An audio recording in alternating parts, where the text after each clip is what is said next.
लोग स्टीयरिंग छोड़ आंदोलन इसलिए कर रहे हैं कि हम लोग का जो हक है वे अमित शाह जी हम लोग का दे। ये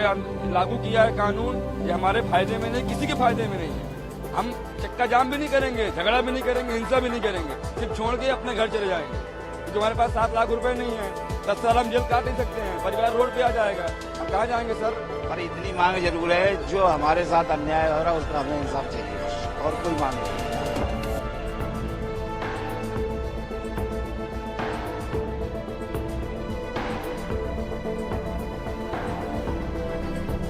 हमारी सिर्फ सरकार से जो है नाराजगी कह लो, या इसे कह लीजिए कि आपस में जब हम भी भारत के नागरिक हैं कि हमारे से जो स्टेक होल्डर्स हैं उनसे पूछे बगैर ये निर्णय ले लिया गया। उनसे किसी से कोई इसके ऊपर वार्ता नहीं हुई, किसी से यह नहीं पूछा गया कि इसमें क्या होगा क्या नहीं होगा या इसमें क्या होना चाहिए। पर हमारा मेन ये है, अगर पहले इसमें वार्ता हो जाती या मीटिंगें हो जाती, जैसे जो हमारी शीर्ष संस्था है all India motor transport Congress, उसके सदस्यों से जो कि इसमें पूरी तरह परिपक्व हैं, पूरी तरह जानते हैं कि कानून क्या है कैसा है, अगर उनसे पहले एक भेंट हो जाती, उनसे वार्ता हो जाती या वार्ताओं के दौर हो जाते, तो ये जो अभी जो स्थिति पैदा हो रही है वो नहीं होती। अभी एक भ्रामक स्थिति पैदा हो रही है, लोगों को पूरी तरह से पता भी नहीं है। सिर्फ एक अमित शाह जी ने को उसमें अपना लोकसभा में बोला, अभी पूरी तरह से जो मंत्री संतरी है उनको भी इसके बारे में पूरा संज्ञान नहीं है कि ये क्या है कानून क्या नहीं है, तो चालकों को कहाँ से होगा। और इसके अंदर जो आप विरोध प्रदर्शन या उसकी बात कर रहे हैं, अभी तक देखिए कोई विरोध प्रदर्शन हमारी तरफ से, संस्थाओं की ओर से कोई भी नहीं है,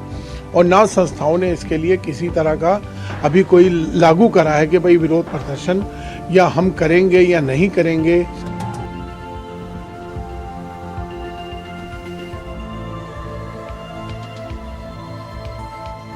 वो आदमी हमेशा बड़ा होता है जो अपनी गलती मान ले, जो एहसास कर ले कि हाँ मेरे से गलती। तो सरकार ने अगर ये बिना हमसे स्टेक होल्डर से बात करे हुए तो ये करा है, तो हमें पूरा विश्वास है कि सरकार हमारे जो शीर्ष नेतृत्व है उनके साथ बैठ के वार्ता करेगी, और इसके अंदर वार्ता करके इसका हल निकाला जाएगा, और इसकी जो बारीकियां हैं कानून की वो बताई जाएंगी, और अगर उसमें कुछ त्रुटियां हैं या उसमें कुछ ऐसा है जिससे कि डायरेक्ट किसी को नुकसान होता है, उनको दूर करा जाएगा। बाकी इसके अंदर जो मेन वो है hit and run. Hit and run के अंदर यह है कि ड्राइवर वहां पर, चालक कोई भी गाड़ी का हो, चाहे कार वाला हो, चाहे ट्रक वाला हो, चाहे बस वाला हो, उसके अंदर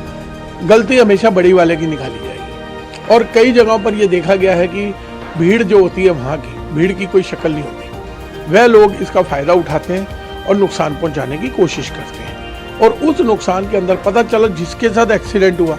उसको तो कोई चोट आई नहीं, लेकिन हवा इतना बड़ा बन जाता है कि ड्राइवर की मार पिटाई होने के बाद ड्राइवर के हाथ पैर टूट गए या ड्राइवर को अपनी जान देनी पड़ गई। कई मामलों में ऐसा भी देखा गया। तो हमारा इसमें एक अपील ये भी है सरकार से, और हमारे शीर्ष नेतृत्व ये बात को रखेगा कि आदमी वहां ना रुक के, अगर उसको कोई हेल्पलाइन नंबर एक जारी कर दिया जाए, नेशन वाइड हेल्पलाइन नंबर, वो अपने सुरक्षित स्थान पे पहुंचा और उसने बता दिया कि जी ऐसे ऐसे वहाँ पे मेरे साथ हादसा हुआ है, अगर किसी को कोई गंभीर चोट है या फैटल है कुछ भी है, मेरा नंबर ये है, मेरा गाड़ी नंबर ये है। उससे एक तो आपके केस सॉल्व हो गए, कोई आपका केस पेंडिंग नहीं रहा, पुलिस को कोई ज़्यादा मशक्क़त नहीं करनी पड़ेगी। कोई कई जगह पे CCTV है, कई जगह नहीं है, कई जगह पे कोई गवाह है, कई जगह नहीं है, लेकिन एक माहौल ऐसा बन जाएगा, सरकार चाहे, और हमारी सरकार इस मामले में माहौल बनाने में तो पूरी तरह से समर्थ है। अगर एक ऐसा माहौल बन जाएगा कि ड्राइवर से किसी से लगा,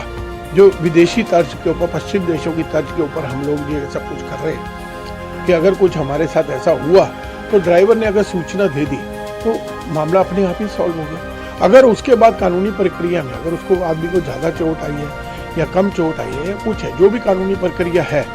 जो पहले भी थी उसके हिसाब से हो, तो सरकार को भी इसमें थोड़ा लचीलापन दिखाना पड़ेगा। हम तो इसमें लचीले हैं ही, और हमें तो मालूम है और हम सोच रहे हैं कि बिना बातचीत के इसका हल नहीं निकलेगा, और प्रदर्शन वगैरह करने से हम इसका अभी एज ए संस्था हम इसका समर्थन नहीं करते।